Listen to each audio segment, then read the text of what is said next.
सैयदा फदक मांगने गई, दरबार में खड़ी रही, हक नहीं दिया। मैंने 1 मिनट के लिए तेरी बात मान ली, मुझे मुतमईन कर, मुझे जवाब दे। जब हजरत अली बरसर इक्तिदार आए, खिलाफत उनके पास, इमामत उनके पास, हुकूमत उनके पास, फौज उनके पास, पुलिस उनके पास, ताकत उनके पास, कुव्वत उनके पास, हजरत अली ने फदक का बाग जो फातिमा का हक था, ये फातिमा के वारसों को लौटा दिया था। अहम सवाल जो आज के दौर में आजकल चल रहा है, क्या बात कि अगर फदक हक था सैयदा का, तो मौला अमीर अल मोमिनीन ने अपने दौरे हुकूमत में क्यों नहीं दिया?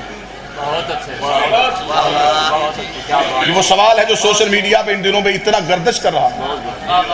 मेरी कौम के बच्चे इस सवाल के जवाब की तलाश में है कि इसका जवाब क्या। लिहाजा मैं चाहूंगा कि मैं मिंबर से इस जवाब का हक अदा करूं। मैं जरूर अपनी अकली दलील देता अगर मेरे पास नसे मासूम ना होती। किबला तशरीफ फरमाए, हमारे मजहब का राइज कानून है कि अगर हमारे पास नसे मासूम आ जाए तो हम अपना क्यास नहीं करते। मैं मासूम का जवाब पढ़ूंगा इसी सवाल पे,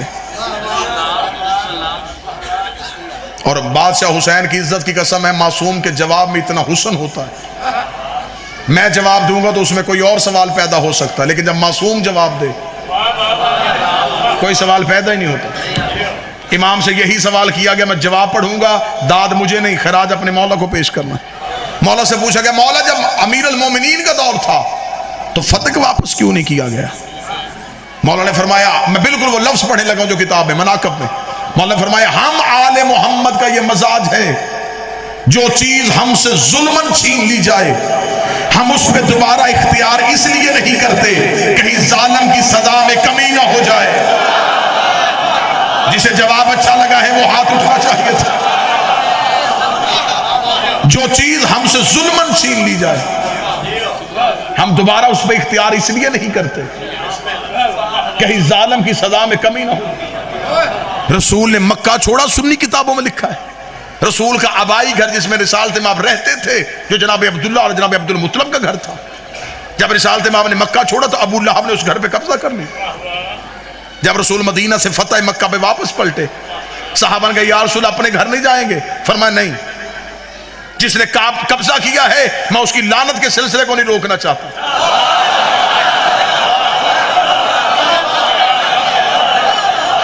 अगर जवाब की वजाहत नहीं हुई तो एक और रेफरेंस दे देता हूं, एक और वाक्य पढ़ देता हूं। चौथे इमाम से एक बंदे ने पूछा था, मौला कत्ले हुसैन का बदला किसने लेना है? फरमाया, हमारे आखिरी बेटे ने। साहिल ने कहा, मौला आप इमाम नहीं है? फरमाया, इमाम हूं। आप अली के बेटे नहीं है? फरमाया, मैं भी अली हूं। उसका अगर बदला इमाम नहीं लेना है तो फिर आपने क्यों नहीं लेना? आपकी तो रगों में अली का खून, आप करबला के चशमदीद गवाह है। जवाब इतना अच्छा था कि मजमे के चेहरों पे नूर विलायत आ जाएगा।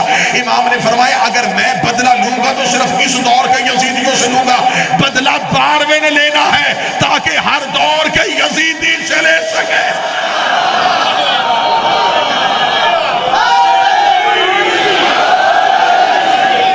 सैयदा के मुकदमे पे अगली कानूनी गलती, यह तारीख इंसानियत का, अपनी नौइयत का पहला केस था। जिसके खिलाफ मुकदमा था वही जज था।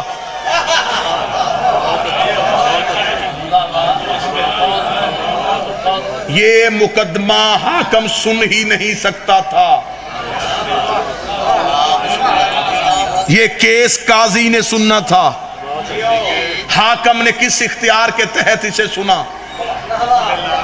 क्योंकि उसमें वो खुद फरीक था।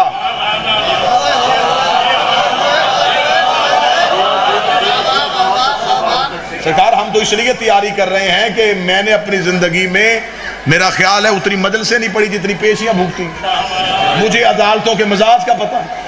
जब अदालत में जाएं तो जज या अदालतें मजहब की किताबें नहीं खोलने देते, वो कहते कानून की किताबें खोलो, यहां पे कानून पे बात करो।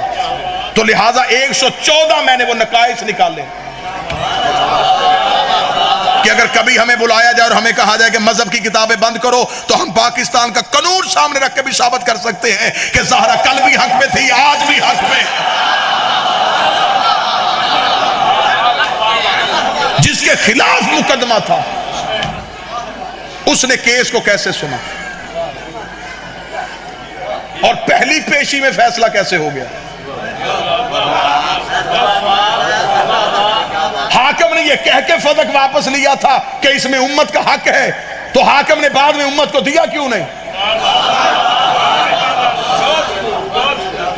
7 हिजरी को यह जागीर यहूदियों से नबी को मिली थी, 4 साल नबी के पास रही। अगर इसमें उम्मत का हक था तो नबी ने क्यों नहीं दिया।